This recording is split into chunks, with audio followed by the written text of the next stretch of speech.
I always think of it as one of my life's greatest achievements. Probably, well, obviously because I had my son, but also probably because it's something I felt I could never do. And it's not something I could do well. I don't do anything to do with anything medical, or it just isn't me.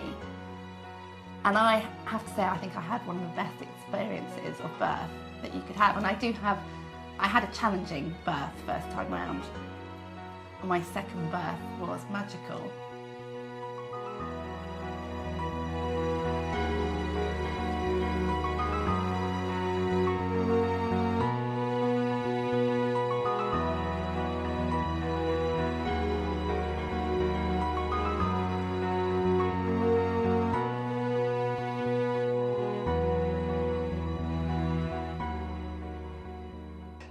Natalie was in such a good state and such a relaxed kind of, because we've talked about this quite a few times. I was aware every second what I was supposed to be doing and what was going to help have Natalie most relaxed, and how we could kind of help the midwives fit into the kind of mood and setup that we had. That it was very, very busy and detailed for me as the support partner. And Natalie said quite often that she just remembers nice feelings and feeling relaxed and enjoying the whole process, and it went by very quickly. So we both had very different experiences, and for me it was a brilliant experience because I felt very useful and I felt very part of the whole process. I never felt like I was just stood in the corner or in the way.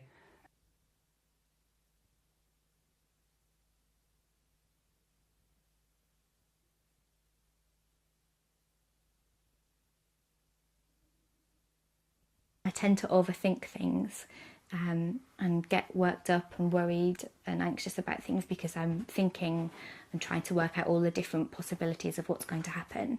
And I guess that can make you fearful and panicky and, you know, create this idea that something might be painful. But just having something to focus on with the breathing and the relaxation techniques, together with the affirmations, giving me that confidence, just made it a really beautiful experience.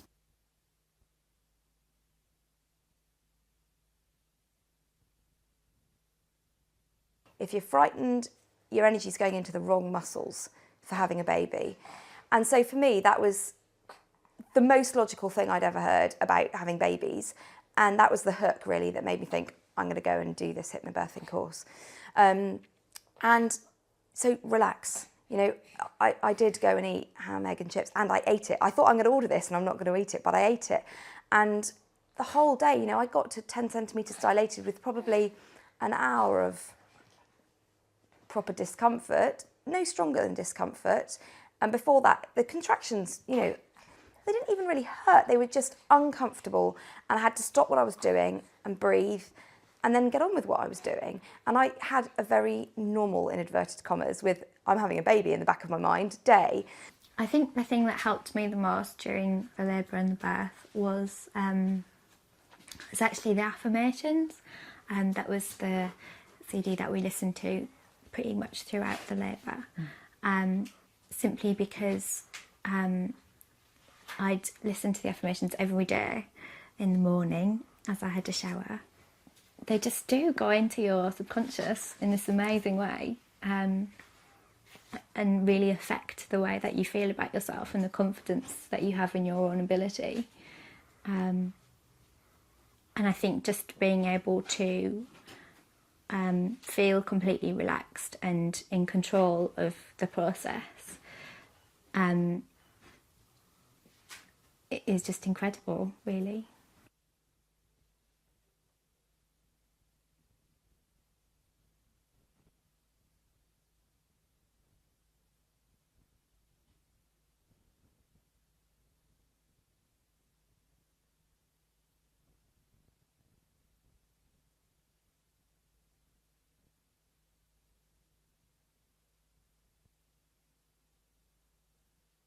This time round, I knew I had the tools. I knew what I was meant to be doing, and we sort of got in touch with our HypnoBirthing breathing techniques, and I felt I had control, and that made such a difference. I found with the actual day of the birth, and well, leading up to it, the whole thing, the HypnoBirthing, gave me a bit of knowledge about what I could be doing to help Cam, because obviously it's all about Cam, but also she needed some distraction or something to take away from the pressure of having to produce a baby, whereas for me it was just to beat the pressure. It was quite, not a lot of pressure, but I just wanted to be there for Cam, and I felt that doing the HypnoBirthing gave me a few different ways I knew that I could help her along, and from reminding her about to breathe properly and to relax.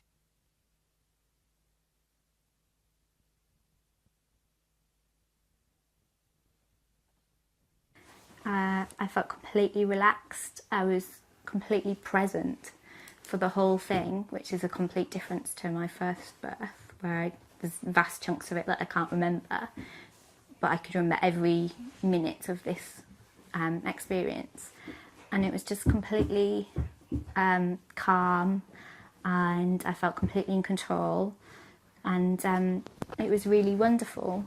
Like at no point did I feel discomfort, really. Once I got into the pool and I knew he was asleep and I could completely sort of zone out, it was just completely amazing. And the midwives arrived about an hour before he was born, I think, and they sort of popped in and checked my blood pressure and checked his heartbeat once, and then just sort of stood back until he was born. And it was just lovely and completely amazing. So yeah, we called the midwife, and she came and examined me and told me I was 1 centimetre dilated, which I kind of knew that it was too early to phone her. But I wanted the reassurance that she'd been here to see me. She told me then to call her when the contractions were every 5 minutes apart. I was thinking, well, they're faster than that already, so I don't really, but fine. She went away saying, well, we'd probably phone her in 5 or 6 hours, and then I would actually be in labour. But an hour and a half, I think 2 hours after that, Dan was born here at home on the floor in the living room. The midwife, I think, had just stepped over the threshold at that point. It was so quick. It was so relaxed. I didn't feel at all kind of out of my depth, that I wasn't, didn't have any others. Obviously Nick was there, but it was absolutely fine. I couldn't have asked for more out of it, I don't think. The birth was so much easier, so that the next morning when our first child woke up and came downstairs and there's a new baby there, Mum had that much more energy, and was that much more awake, and so that was really positive for our first child as well. Yeah, it really was.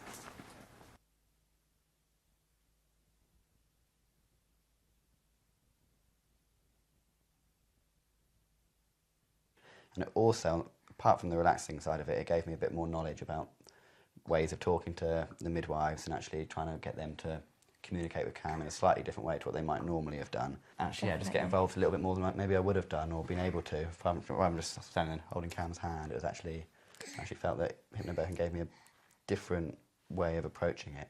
Yeah. And also the fact it was with Kieran being a midwife himself, it made me a bit more confident about talking to the midwives who were there on the day.